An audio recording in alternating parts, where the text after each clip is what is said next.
طبعا زي ما حضراتكم شايفين دي مكرونه نيه. اول ما معايا نص كيلو لبن، اول ما غلى نزلت بيه المكرونه نيه زي ما انتم شايفين كده. معايا هنا بقى ايه شويه ميه ومعاهم معلقتين نشا وشويه سكر. تمام، سهله جدا خالص خالص، يعني اللي في الابتدائي ممكن يعملها. تمام. معايا هنا ورقه فانيليا. طبعا ده ايه بقالي كتير كده ما شفتش حد غالي عليا يعني، فجاي النهارده فقلت اعمل له بقى ايه طبق الايه المسكر ده. سهل جدا، اسهل من كده مش هتلاقيه. كل ما عليك نص كيلو لبن، وبعد ما يغلي قوم نازله بيه بالمكرونه، وبعد كده بشويه نشا على شويه ميه ومعلقتين ايه سكر وورقه فانيليا، والف هنا وشفا.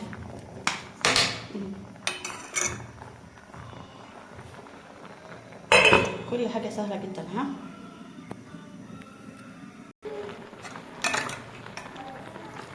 طبعا ما ياخدش معايا اي حاجه. بقى كمان حلاوه.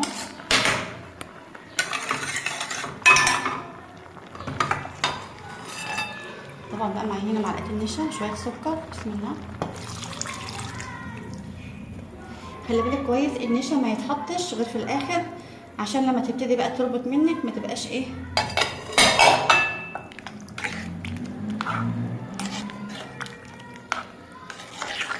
هفضل بقى اقلب كده باستمرار. بعد كده بقى انزلها في اطباق تبرد، احطها في التلاجة. الف هنا وشفا. ممكن بقى لو عندك فرن تدخليها، وكمان لو عندك اي زواق مثلا قطع مانجا اي حاجه تحطها على الوش. مفيش، هي كده كويسه اصلا. هتبتدي بقى هي تتمسك. شايفه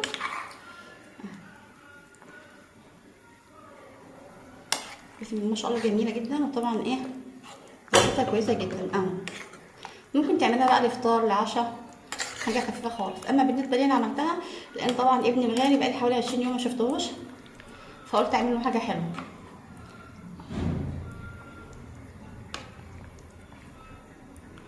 دقيقه كمان ان شاء الله وانزلها.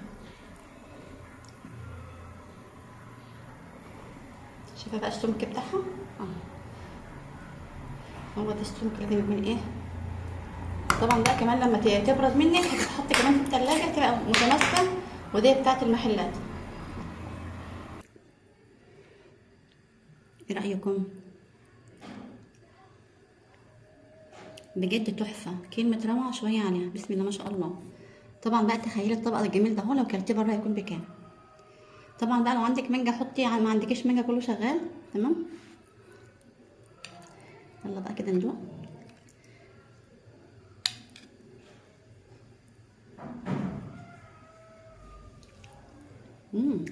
روعه.